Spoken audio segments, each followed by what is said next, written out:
El principio es que Jehová sea nuestro pastor. Y la promesa es que nada nos va a faltar. El problema ocurre cuando hoy yo no queremos que el Señor nos pastoree, pero sí queremos que Él haga que nada falte. Hacer mucho más de lo que anhela mi alma. Yo te creo, yo te creo. Tú eres el Dios de milagros. Solo puedes hacer mucho más de lo que anhela mi alma. Yo te creo, yo te creo. Ayer estábamos comiendo con, la familia, con todo, y de repente había una sopa que llegaba ahí y nos miramos todos, no tiene sal. ¿Y qué pasa cuando no tiene sal y no hay sal? ¿Qué opciones tenés? Comer. Igual, ¿verdad? No, yo no le conozco a nadie que diga, no, sigo comiendo porque no hay sal. Igual comes. Pero ¿qué pasa? No tiene el mismo sabor. ¿Y saben qué? Cuando nosotros, los hijos e hijas del Señor, no hacemos lo que el Señor nos llama a hacer, la sal no es puesta en la tierra no queda igual.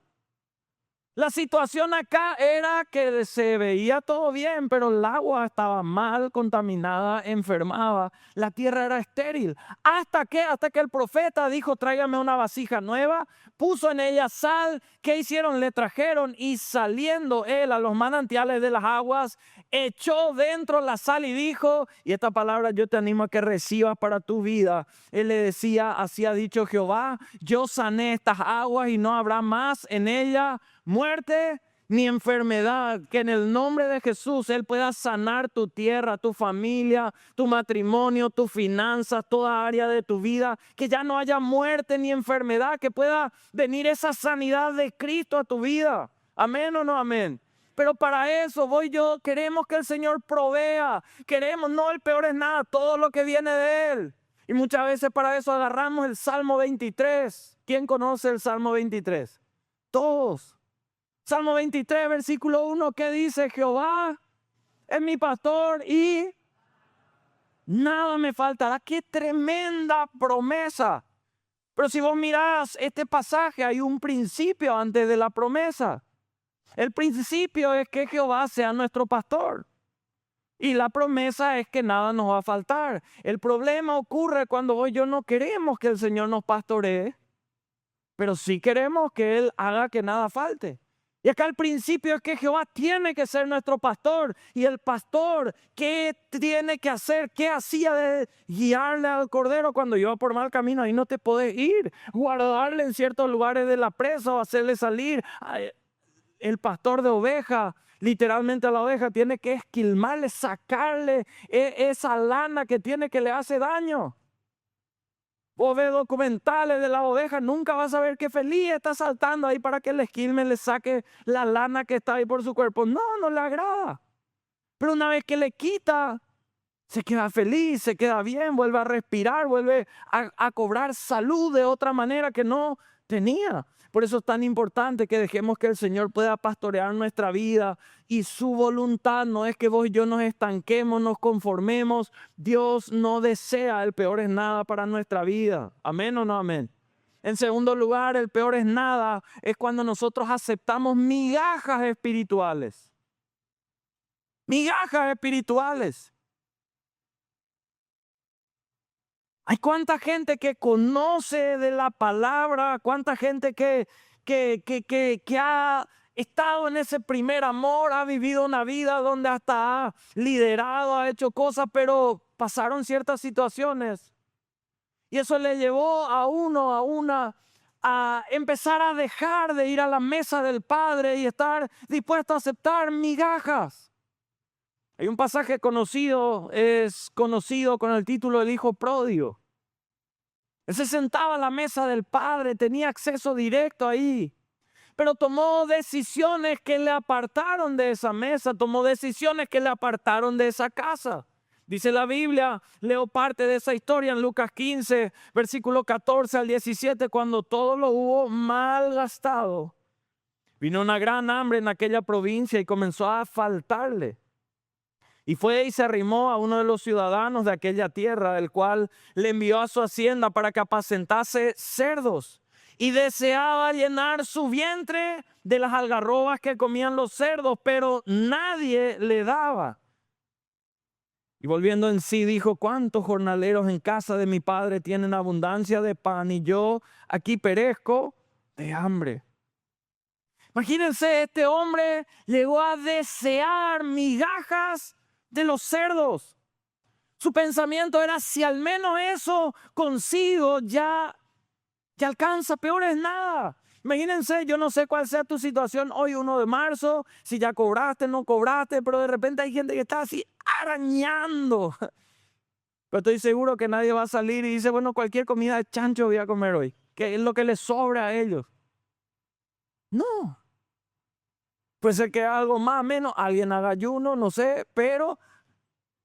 Y este hombre llegó al punto de esa comida de los cerdos, aunque sea. Y esto era consecuencia de ¿qué? De sus malas decisiones. La Biblia nos deja en claro que hay pruebas que vamos a tener que enfrentar. Dios muchas veces nos permite pasar por procesos, eso ocurre, eso está. Pero también hay otras situaciones que son nuestra culpa, que el diablo no tiene nada que ver. Fueron malas decisiones tuyas o mías y ahí entramos. No es que el diablo no, nosotros nos metimos ahí. Qué importante que nosotros vayamos por eso a la palabra, porque cuando nos alejamos de Dios buscando satisfacción en cosas pasajeras, terminamos muchas veces ahí. Este hombre llegó a un punto donde había perdido la identidad de tener todo, porque su padre tenía bienes, tenía riquezas, tenía muchas cosas, había perdido esa identidad de hijo. Había perdido hasta la dignidad en las cosas que se metió a hacer, había perdido la visión. Lo triste es que cuando uno se acostumbra a las migajas, olvida la mesa del Padre. Dice por lo menos un versículo ya, y la publicación del pastor Tito ya está, ya suficiente. Me apareció ahí lo que subí, ya está ya. Y uno se acostumbra a migajas y no se va a todo lo que el Padre le quiere dar. Él quiere que vos y yo leamos su palabra, nos aferremos a ella, quiere hablarnos a través de ella, pero nosotros no, gracias, no voy a dedicar tiempo a eso. Que entremos a la sala de oración a guerrear, a empezar a clamar, a estar ahí, pero no, uno así nomás. Pero qué tremendo, porque él estaba ahí entre comida de cerdo o la mesa del Padre. Pero el versículo 17 dice: volviendo en sí. Qué poderosa frase, qué poderosa palabra, volviendo en sí. Que en el nombre de Jesús vos en esta noche puedas volver en Cristo, puedas volver en Él, que pueda salir todo lazo, toda cadena, toda venda que pueda haber estado impidiéndote ver lo que Cristo te quiere ver, y puedas volver en Cristo, puedas volver a Él, decir: yo ya no puedo seguir así. Porque a veces uno con el correr de las semanas, de los meses, de los años se acostumbró a una manera. Y vos y yo tenemos que pedirle al Señor que si no es su voluntad, Él nos saque de aquello que no es su voluntad. Que no nos quedemos ahí atascados cuando Cristo quiere llevarnos a cosas mayores. Tenemos que volver en Él. Muchas veces uno se encuentra con una realidad, y es que el pecado te promete libertad, pero lo que produce es esclavitud. Vos tenés que ponerte a pensar, no hay una sola tentación que no sea apetecible para vos o para mí, en las que se nos presentan. Va conforme a los gustos que uno tenga. Si a vos te gustan las flaquitas o las un poco más grandecitas, así te va a venir la tentación. Le codearon a alguna hermana al hermano: hermana, ¿saben qué? Para ustedes es lo mismo. Aquello que a vos te haga temblar, así te va a venir la tentación. Para todos es por igual. No hay una sola tentación que venga y yo diga: ¿qué macana el diablo? Macana, no es así. Es apetecible, la tentación te quiere llevar a ceder. Y uno tiene que mantenerse firme, y por eso necesitamos volver en Cristo. Hay mucha gente que ha ido pasando la raya. Y tenés que volver en sí. Si hoy en día ese pecado ya no te genera rechazo y vos decidís vivir con eso en tu vida. Hay mucha gente que hoy en día está atada, está en el peor es nada. ¿Por qué? Porque en su casa mora la iniquidad. El pecado está ahí. Hay un hombre al que le fue todo mal. Un hombre llamado Job, está en la Biblia eso registrado. Si me ponen en la pantalla Job 11, versículo 13 en adelante, quiero que vos mires porque saben que él estaba incluso peor en nada, le quedaba grande, peor que eso él estaba. Perdió sus hijos, sus hijas, era un hombre millonario, de repente perdió todo, se fue a la quiebra y peor. Y acá en estos pasajes el Señor le dice 4 cosas que él tenía que hacer que cambiaron su vida para salir de esa situación y van a hacerlo con nuestras vidas si lo aplicamos. En primer lugar, acá le dice, si tú dispusieres tu corazón. A veces nuestro corazón no está dispuesto para las cosas del Señor. A veces nuestro corazón está dispuesto para cualquier otra cosa, menos para el Señor. Nuestro corazón para con Él está duro, para con otras cosas súper accesible. El salmista David por algo decía, bendice alma mía a Jehová, no te olvides ninguno. Tenía que disponer el corazón hacia con el Señor. Y acá sigue diciendo lo segundo, extendieres a Él tus manos. Él estaba mal, tenía que extender sus manos a algún lugar. Hay mucha gente que extiende su mano al político de turno. Si tenés esa posibilidad, gloria a Dios, fuerza, pero esas manos un día están, otro día no están. A veces la extienden a un familiar que tiene tal vez contactos, recursos, a un amigo de infancia, de esto, de lo otro. Pero es tiempo de extender nuestras manos para agarrarnos del Señor, para agarrarnos de Cristo. En momentos de problemas, de dificultad, hay mucha gente que se olvida de Cristo, se enoja con Cristo, se picha con Él en vez de disponer el corazón a Él, extender las manos hacia Él. Sigue diciendo la palabra, versículo 14, dice acá, si alguna iniquidad hubiera en tu mano y la echares de ti. La iniquidad es un pecado que se empotró ahí, se quedó. Ya dijiste varias veces voy a dejar esto y se quedó ahí, está viviendo contigo el pecado. Miren que acá la Biblia dice que si hay esa iniquidad, ¿qué tenemos que hacer? ¿Invitarla a salir o qué hay que hacer? Si al que está a tu lado hay que echarle de ahí. No decirle, por favor, no te comportes más de esa manera. Chiqui, no vayas. No. Pero ahí usa el cinto, usa la sandalia, usa el alambre de púa con lo que sea que a vos se te haya corregido. Pero afuera.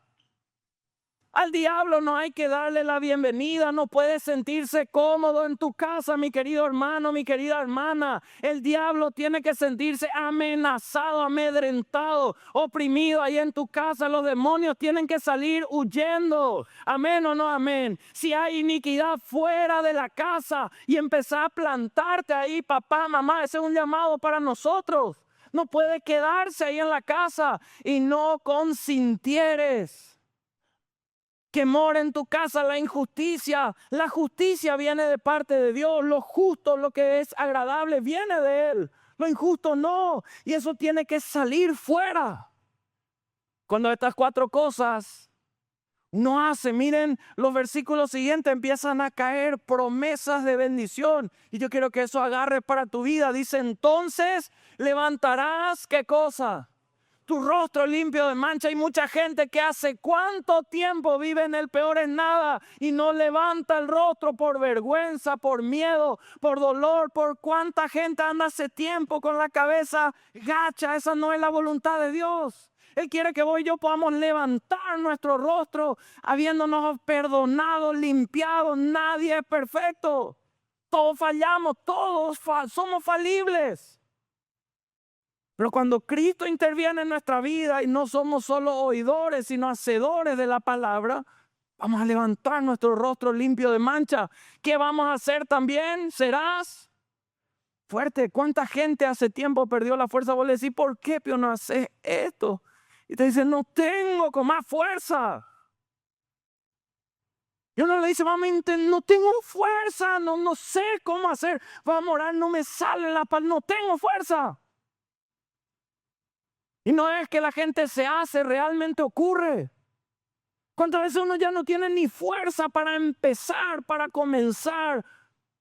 Pero que en el nombre de Jesús termine ese ciclo y voy yo que esperamos en el Señor. Recobremos fuerza, empecemos a levantar alas como esas águilas para volar. Ir a todo lo que Dios tiene para nuestra vida. Dice, y nada temerás. Hay mucha gente que vive teniendo miedo de todo. ¿Por qué no empieza tu proyecto increíble? Tengo miedo. ¿Por qué no te declara tengo miedo? ¿Por qué no? Y vive con miedo de todo. Y el temor es el antónimo a lo que es la fe, a lo que es la confianza. Luego dice la Biblia, y olvidarás tu miseria o te acordarás de ella como de aguas que pasaron. ¿Cuánta gente? ¿Cuántos tenemos testimonio de miseria, fracasos, dolores, situaciones que salieron mal? Y hay mucha gente que no se puede olvidar de eso, pero la promesa que viene de parte de Dios nos dice, olvidarás tu miseria. Y mi hermano, hermana, eso es para tu vida, amén o no amén. Marzo puede ser ese mes donde te olvides de esa miseria. La vida, dice el versículo 17, la vida te será más clara que el mediodía. ¿Escucharon alguna vez cuando alguien se refiere a un hombre o una mujer y le dice, ese la tiene clara? ¿Sí o no? Ella sí que la tiene clara. ¿Qué significa? Que razona bien, que piensa y que tiene ahí la respuesta, que sabe qué hacer, y esa gente es normalmente la que va adelante, la que va enfrente, la tiene clara. No se equivoca a la hora de tomar decisiones. La tiene clara, y qué tremendo que eso ocurra en nuestra vida. 18 dice, tendrás confianza, porque hay esperanza. ¿Cuánta gente perdió la confianza? ¿Cuánta gente hoy en vez de tener esperanza tiene desesperanza? Mirarás alrededor y dormirás seguro. ¿Cuánta gente, aunque tenga económicamente todo, no duerme seguro ni segura? Es una bendición poder descansar tranquilo, dormir seguro. Te acostarás, no habrá quien te espante y muchos suplicarán tu favor. Qué tremendo lo que Dios quiere hacer en nuestra vida. Pero por eso tenemos que salir del peor es nada. Y tercero, y con eso vamos a ir cerrando, ¿saben qué? El peor es nada detiene milagros. Yo no sé si alguien esté viviendo tiempos en su vida ahora, o tal vez esto sea para el futuro, momentos donde uno necesite milagros. ¿Saben qué? Con Dios la cosa es al todo o nada, no es peor es nada así nomás, no. Si no, pregúntenle a un hombre que era ciego en el momento en el cual se escribían estos pasajes, llamado Bartimeo, Marcos capítulo 10. Versículo 46 en adelante. Entonces vinieron a Jericó, y al salir de Jericó, él y sus discípulos y una gran multitud, Bartimeo le describe como el ciego, hijo de Timeo, estaba sentado junto al camino mendigando. Probablemente no había todavía la inclusión que hoy en muchos lugares se pregona, ¿verdad? Tienen que incluirse gente con cierto tipo de discapacidad. Y bueno, ahí muchas veces entra alguien que tiene la limitación de ver. Pero ahí no, era mendigar. Y oyendo que era Jesús Nazareno, comenzó ¿a qué? A dar voces y a decir, Jesús, hijo de David, ten misericordia de mí. Él empezó a dar voces, a gritar. La Biblia dice que había mucha gente. Miren que dice sus discípulos y una gran multitud. O sea, había mucha gente ahí. Pero para que en medio de mucha gente se mencione que un hombre que encima era ciego, que encima era mendigo, empiece a gritar, es porque los demás no hacían lo mismo. Probablemente no había gritos de júbilo ahí, probablemente no había celebración ahí, porque no describe eso. Él y una gran multitud iban, y de repente ese ciego empieza a dar voces, Jesús, hijo de David, ten misericordia de mí. ¿Y qué pasaba ahí? Lo que te va a pasar si vos te volvés una persona radical, decidida por Cristo. Mucha gente va a empezar a reprenderte. Ese que está en el primer amor. Jale nomás ahí. No, demasiado fanático. Para... Y en el nombre de Jesús vos y yo tenemos que saber que no es la voluntad de Dios que se pierda el primer amor, sino que la Biblia dice, recuerda dónde has caído, arrepiéntete, vuelve al primer amor. No importa cuántos años tengas caminando con el Señor, eso no es excusa para haber dejado el primer amor. Deberías tener vergüenza porque tenés más conocimiento, tenés más experiencia. ¿Para qué? Para estar aferrado al primer amor de Cristo, para vivir ahí. Porque alguien que vive teniendo al Señor como fundamento nunca se arrepiente de eso. Y ellos le empezaban a decir, a reprender que se callase. Cállate, nada. Parana, que si no le va a llamar al pastor Cali a cantar y ahí se va a alargar otra vez el tema. Probablemente alguno le habrá dicho. Parana, si no las que van a danzar van a entrar y más largo. Imagínense esa gente. Y le reprendían para que se callase, pero él que hacía clamaba mucho más fuerte. Mucho más fuerte. Hijo de David, ten misericordia de mí. ¿Qué pasó entonces Jesús? Deteniéndose, mandó llamarle. Y llamaron al ciego diciéndole, ten confianza, levántate, te llama. Él entonces arrojando su capa se levantó, vino a Jesús. Respondiendo Jesús le dijo, ¿qué quieres que te haga? El ciego le dice, maestro, que recobre la vista. Y Jesús le dice, vete, tu fe te ha salvado. Y enseguida recobró la vista y seguía a Jesús en el camino. Bartimeo no dijo con solo saber, porque ¿es linda o no es linda la presencia de Dios? ¿Sí o no? Es tremenda, es lo mejor que hay. Y Bartimeo no estaba ahí sentado al lado del camino diciendo, con tal que, ay, esa presencia que pasó, ya está. No. Él no se quería conformar ahí. Él gritó hasta recibir su milagro. Él no aceptó media bendición, media respuesta, media transformación. No. El milagro en la vida de Bartimeo llegó cuando él rechazó el conformismo, rechazó el vivir una relación con Dios. Con el peor es nada y decidió, con Cristo voy a vivir con todo. Todo lo que Dios dijo, yo quiero para mi vida. Todo lo que Dios prometió, yo quiero agarrar para mi vida. Y mi hermano, hermana, yo quiero invitarte a que vos de esa manera vivas para con el Señor.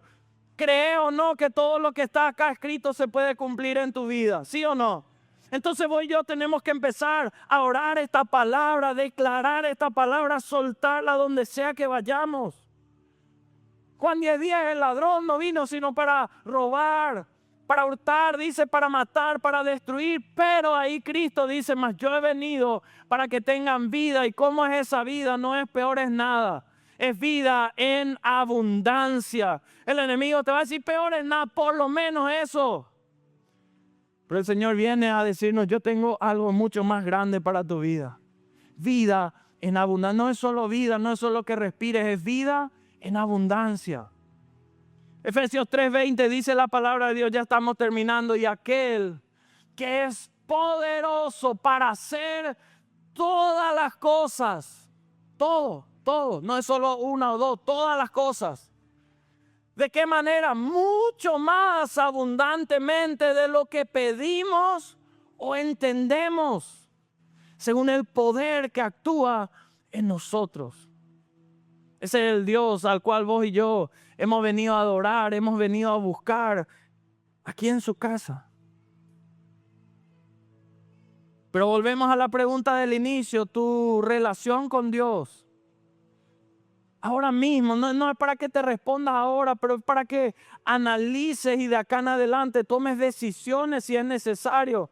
Tu relación con Dios ahora mismo podría calificarse como peor es nada. Porque una relación con Dios de peor es nada, es una vida espiritual de los mínimos. De los mínimos, de sobrevivencia, no de plenitud, de ninguna manera. Y te vas a la iglesia y me voy cuando puedo. Que los de creativos no hayan subido mi foto no es mi culpa, yo ya me fui una vez. Ya está, ya no me vaya a... Porque ¿qué pasa? ¿Saben qué? Hay estudios que comprueban que la gran mayoría de los seres humanos tendemos a compararnos Y usamos la línea para mirar hacia abajo. ¿Qué significa eso? Buscamos a alguien que haga menos que nosotros para sentirnos mejor que él o ella. No miramos a los que están mejor. Miramos a los que están peor y decimos, por lo menos, preguntarle un poco a la discípula de Ryan y Pilar si es que vino. Yo por lo menos ya vine. ¿Verdad? Somos así, compararnos con de repente ahí. Ya leí un versículo tremendo ahí, un versículo leí mortal, me hizo, ya está. Toda su palabra, Dios no se va a enojar si yo leemos un poco más de 1 o 2 versículos, 1 o 2 capítulos al día. El que se va a enojar si empezás a leer más es el diablo, porque le vas a descubrir y le vas a hacer huir. ¿Qué tal tu vida de oración? Sí o sí oro antes de la comida, eso no se negocia. Y después, cuando todo está mal, ahí también sí o sí. Pero Dios quiere tener una relación con nosotros, quiere no solo que de oídas le conozcamos, no solo ahí a veces, no es para solamente las células o los cultos, es para estar siempre. Y si uno va a empezar a escarbar y no, mentiras a veces digo, pero no son, la verdad, pastor, no son mentiras graves, así no le dañan, realmente no es grave. Pero mentira es mentira. Y si uno va a empezar a descargar, por eso es tan importante que nosotros vivamos una vida donde renunciemos a ese peor es nada. Porque ¿a quién le gusta recibir peor es nada? A nadie. En el matrimonio, ¿te pasa o no te pasa? ¿Cuántos esposos saben que si vos vas a decir te amo o te quiero, cómo hay que decir? Vos no puedes decir te amo y ya está. ¿Le pasó o no? No me dijiste, no vale.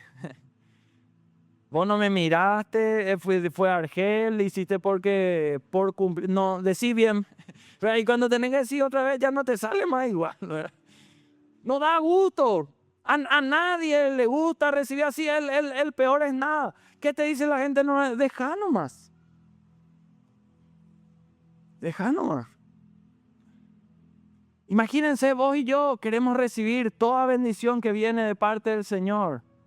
Y Él quiere darnos todo lo que viene de parte de Él. Pero a veces nosotros así el peor es nada, la peor oración, la peor concentración, el peor servicio para con Él, lo peor de lo peor ahí guardamos para Él. Que hoy en el nombre de Jesús vos y yo podamos renunciar a esa manera de vivir. Amén o no amén.